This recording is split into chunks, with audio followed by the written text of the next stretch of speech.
I think having come as far as I have, I ought to give it one more go. And being somewhat lazy, I'm going to do it in English. The English first as a performance, and then maybe insert a couple of paragraphs in French, because I think that is a way of doing it for so first, de Gaulle, speaking in June 1940.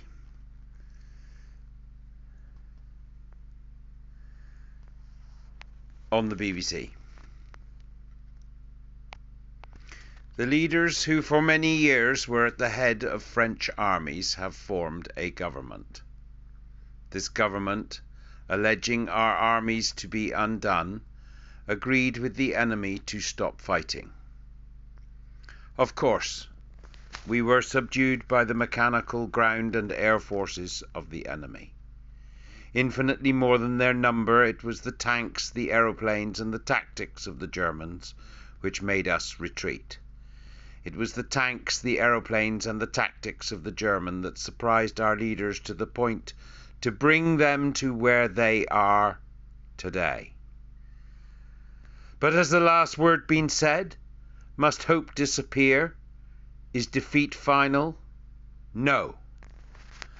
Believe me, I speak to you with full knowledge of the facts and tell you that nothing is lost for France. The same means that overcame us can bring us a day of victory. For France is not alone. She is not alone. She is not alone. She has a vast empire behind her. She can align with the British Empire that holds the sea and continues the fight. She can, like England, use without limit the immense industry of the United States.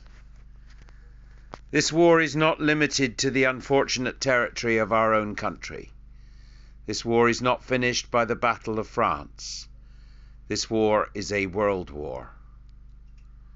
All of the faults and all of the delays, all of the suffering do not prevent there to be in the world all of the necessary means to one day crush our enemies. Vanquished today by mechanical force, we will be able to overcome in the future by a superior mechanical force.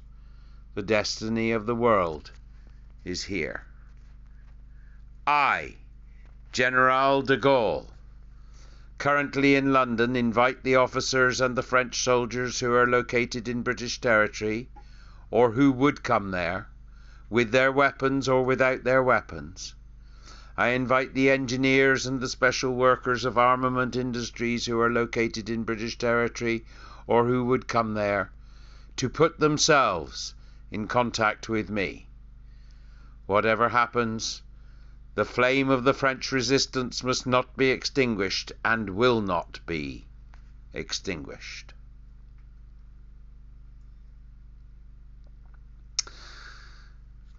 So Hitler goes into northern France and occupies it and moves Petain to Vichy in the south. And Petain then has a meeting with Hitler. Only once. I'm not quite clear why he wasn't in the railway carriage, but he only met Hitler once, apparently. And 4 days after meeting Hitler, this is what Petain said to a country that was on its knees. Citizens of France, last Thursday I met the Chancellor of the German Reich. That meeting roused hopes and provoked concerns. I owe you some explanations regarding this. Such an interview was possible 4 months after the defeat of our armed forces, only thanks to the dignity shown by the French in face of their trials, thanks to the huge effort of regeneration they have made, and thanks also to the heroism of our sailors, the energy of our colonial leaders, and the loyalty of our indigenous populations. France has picked itself up. I chose freely to accept the Führer's invitation. I was not subject to any diktat or pressure from him. A collaboration has been envisaged between our two countries. I have accepted it, in principle. It is honourably, and in order to maintain French unity, a unity that has lasted 10 centuries in the context of an activity helping to build the new European order, that I enter today upon the path of collaboration. Thus, in the near future, the weight of our country's sufferings can be lessened, the fate of our prisoners improved, and the burden of the costs of occupation mitigated. This collaboration has to be sincere. It must exclude any thought of aggression. It must involve patient, trusting effort.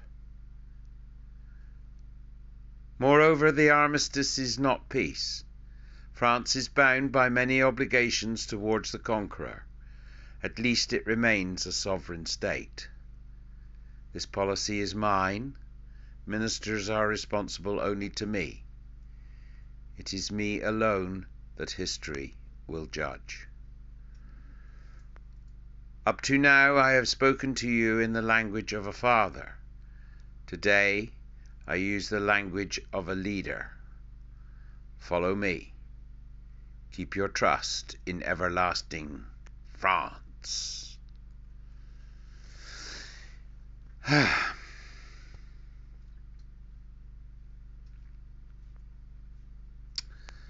So Petain's head was turned by fascism.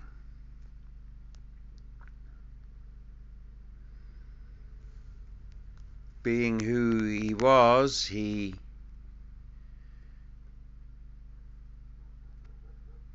saw the conflict between Hitler and Russia as being or between the National Socialists and Communists as being more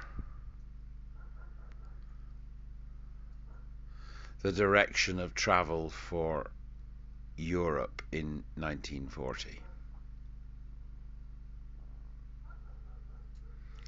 I guess it's very easy to say he found himself on the wrong side of history,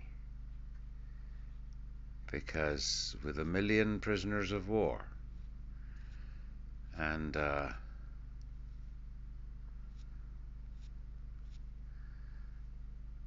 dozens of resistance fighters throughout the country fighting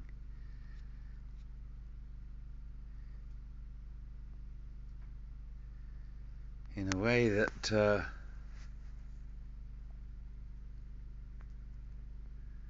gave the Germans permission to somehow respond violently, suppress dissent. Yeah. Stop recording, and I wish I hadn't said that stuff at the end, really, but processing, it's all good.